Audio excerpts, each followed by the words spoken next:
Muitos poucos cientistas na história da humanidade conseguiram, por suas pesquisas, descobertas e invenções, terem alcançado tanto reconhecimento em vida, como Sir Isaac Newton.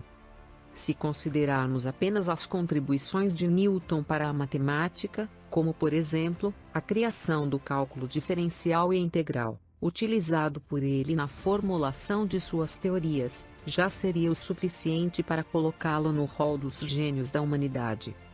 Esse cálculo, desenvolvido simultaneamente por Leibniz, passou a ser largamente utilizado em todas as áreas das ciências que necessitam da matemática como instrumento de trabalho, tais como a química, a física, a geologia, a engenharia, a economia e tantas outras. Só para você ter noção da magnitude e da genialidade de Newton, até as tecnologias que hoje utilizam a fibra óptica, como a internet, a telefonia, ou a transmissão de sinal de TV por assinatura, tem o dedinho dele, graças aos seus estudos no ramo da óptica. A sua obra Princípios Matemáticos da Filosofia Natural é até hoje considerado o livro mais influente e emblemático de seu legado.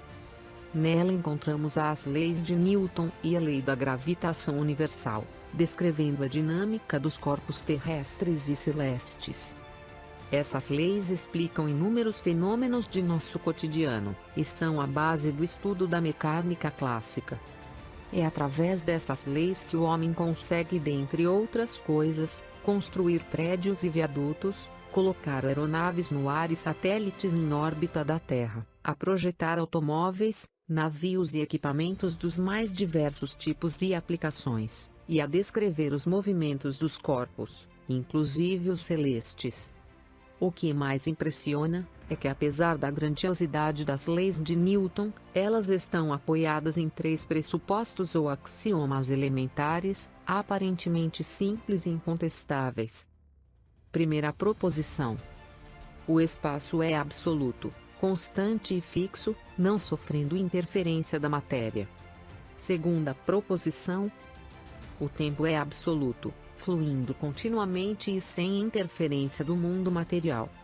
Terceira proposição: não existe limite para a velocidade dos corpos, podendo ser infinita. Por espaço e tempo absolutos, Newton e seus antecessores defendiam a ideia de que o espaço e o tempo são absolutamente independentes dos eventos.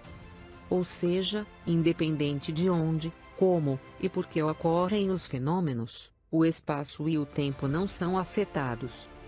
Por exemplo, com base nestes princípios, o comprimento de um objeto, ou o intervalo de tempo em que ocorre um determinado fenômeno, são os mesmos. Estes fatos são tão naturais, e aparentemente óbvios, que ninguém, inclusive Sir Isaac Newton, questionaria. No caso da terceira proposição, Newton e Galileu defendiam a ideia de que não existe limite para a velocidade dos corpos, podendo atingir velocidades infinitas. Assim, a mecânica clássica é baseada nos princípios de que o espaço e o tempo são absolutos e que a velocidade dos corpos pode ser ilimitada. Apesar de aparentemente óbvios, estes princípios que estão embutidos em toda a filosofia da mecânica clássica, foram questionados e revistos por Albert Einstein, no início do século XX, ao apresentar a teoria da relatividade especial. Segundo Einstein, além do espaço e do tempo não serem absolutos, existe uma velocidade limite para a matéria, que é a velocidade da luz no vácuo, e cujo valor é de aproximadamente 300 mil km por segundo. Além disso, segundo as teorias de Einstein, a velocidade de propagação da luz no vácuo é a mesma em qualquer referencial inercial, assumindo sempre o valor de aproximadamente 300 mil km por segundo. Com isso, Einstein demonstra que a única entidade absolutamente inalterável no universo não é o espaço, e nem o tempo, e sim a velocidade da luz.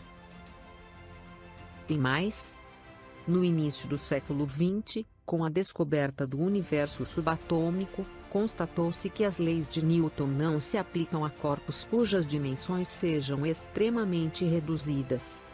Nesse caso, a dinâmica desses corpos deve ser estudada pela mecânica quântica, que trata da dinâmica do universo subatômico da matéria. Resumindo, a partir do início do século XX, concluiu-se que as leis de Newton, apesar de serem extremamente válidas em nosso cotidiano, e nos mais variados campos de aplicação, elas possuem dois limites de atuação. Primeira limitação: caso as velocidades dos objetos em análise forem próximas à velocidade da luz, as leis da mecânica clássica devem ser substituídas por uma lei mais geral, denominada mecânica relativística, e proposta por Albert Einstein. Segunda limitação. Outro limite de aplicação das leis de Newton refere-se ao caso das dimensões dos objetos em estudo serem próximas às das partículas subatômicas. Nessas situações, essas leis devem ser substituídas por uma lei mais geral, que trata da dinâmica do universo subatômico, denominada mecânica quântica, desenvolvida com a contribuição de físicos como Max Planck, Einstein, Bohr, Schrödinger, e tantos outros. Mais à frente no curso, trataremos em detalhes sobre a mecânica relativística de Einstein e da mecânica quântica. Bem, encerramos aqui este módulo do curso intitulado As Leis de Newton. No próximo módulo, intitulado Modalidades de Forças, estudaremos algumas forças que manifestam-se macroscopicamente em nosso cotidiano, tais como as forças peso, normal, tração, resistência do ar e atrito. O entendimento dessas forças servirão de base para o estudo das aplicações das leis de Newton. Para acessar todas as videoaulas desse módulo, ou do módulo seguinte, clique no link da playlist, logo abaixo na descrição. Até breve.